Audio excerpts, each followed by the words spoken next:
জনাব তারেক রহমান সাহেব, আজ থেকে ৩-৪ মাস আগে আমি একটা ভিডিও করেছিলাম এবং আপনাকে অনুরোধ করেছিলাম যে ৩০০ আসনে আপনারা কাদেরকে নমিনেটেড করতে চান সেটা ডিসাইড করে ফেলেন, কারা নির্বাচনী প্রচারণায় অংশগ্রহণ করবে কেন্দ্রীয়ভাবে, কারা এলাকা ভিত্তিক কাজ করবে, কারা বিভাগওয়ারি কাজ করবে, এই টিমগুলোকে গুছিয়ে ফেলেন।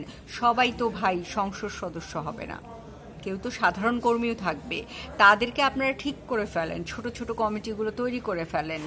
এখন আপনার একটা এলাকায় যদি ৫ জন নমিনেশন প্রত্যাশী হয় এবং ৫ জনের নামে যে এলাকায় কথা বলে, তাহলে আপনার দলের অবস্থান কোথায় যেয়ে দাঁড়ায়? দলীয় জায়গাতে নমিনেশন প্রত্যাশী তো সবাই থাকবে। নমিনেশনের জন্য ক্যাম্পেইনটা নমিনেশন দল দেয়। হ্যাঁ, আপনি যদি আমেরিকার স্টাইলে ডিবেট করতে চান সেটাও করতে পারেন, সেটাও গুড, যে মানে একই দলের ২ জন নমিনেশন ৩ জন নমিনেশন প্রত্যাশী ডিবেট করবে, আপনি ইন্টারভিউ করবেন, জনগণ কাদেরকে চায় এটা বুঝে নিয়ে নমিনেশন দিবেন, সেটাও করতে পারেন। নতুন কিছু শুরু হলো, কিন্তু এখন যেটা হচ্ছে সেটা দলের জন্য হার্মফুল হচ্ছে। দলের নেতাকর্মীরা দ্বিধাবিভক্ত হয়ে যাচ্ছে, দলের নেতাকর্মীরা এর মধ্য দিয়ে নিজেদের মধ্যে বিবাদে জড়িয়ে পড়ছে, যার ফলে এলাকার উন্নয়নের ব্যাপারে তো জনগণ সন্দিহান হয়ে যাবে। দলের মধ্যে এরকম হলে আপনার ইমিডিয়েটলি উচিত নির্বাচনে, যেহেতু অলরেডি প্রধান উপদেষ্টা বলে দিয়েছেন যে ফেব্রুয়ারি থেকে এপ্রিলের মধ্যে নির্বাচন হবে এবং নির্বাচন কমিশনও বলেছে তারা প্রস্তুতি নিচ্ছে, তাহলে আপনাদের কি প্রস্তুতিটা আপনারা নেন? আপনাদের প্রধানতম প্রস্তুতি কি? কাদেরকে নমিনেশন দিবেন কোন কোন এলাকায় সেটা নির্ধারণ করা, সেটা খুব জরুরি। এখন পর্যন্ত বিএনপি কমিটি দিয়ে ছেড়ে উঠতে পারে নাই।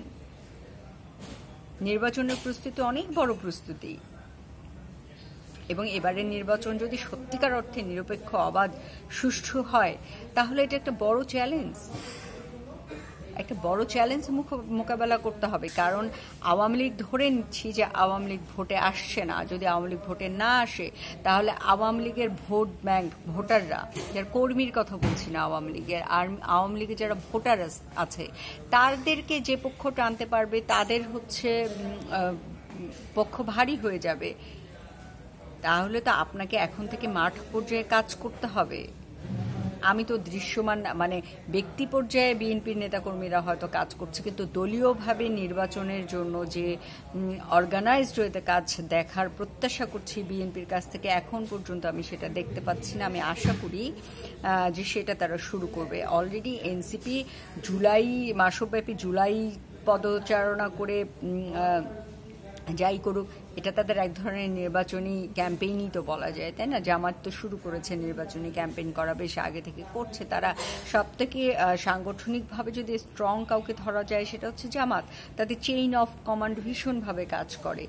তো আপনাদেরকে তো দলের মধ্যে গণতন্ত্রের একটা ভালো দিক কি জানেন? গণতন্ত্র হচ্ছে সবাই সবার কথা বলতে পারে, সবাই সবাইকে মানে মতামত প্রদান করতে পারে, এইটা যেমন ভালো দিক। আরেকটা দিক হচ্ছে যে গণতন্ত্রে যেহেতু সবার কথা বলার সুযোগ আছে, সবার অধিকার প্রয়োগের সুযোগ আছে, তখন হয় চেইন অফ কমান্ডের জায়গাটা একটু ব্রেক করে। তো আমার মনে হয় যে বিএনপি ১৭ বছর পালিয়েছিল মাঠে, তাদেরকে থাকতে দেয়া হয়নি, জেল জুলুম অত্যাচার অনেক কিছু সব থেকে বেশি বিএনপি সহ্য করেছে।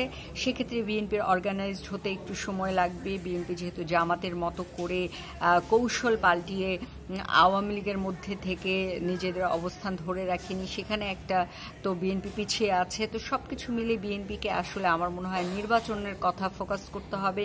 নির্বাচনী প্রচারণা কিভাবে করবে, এলাকা ভিত্তিক প্রচারণা, কেন্দ্রীয় প্রচারণা, কে কিভাবে নির্বাচনটাকে সমন্বয় করবে, এগুলোর দিকে ফোকাসড হওয়া দরকার। এবং একই সাথে বিএনপির শীর্ষ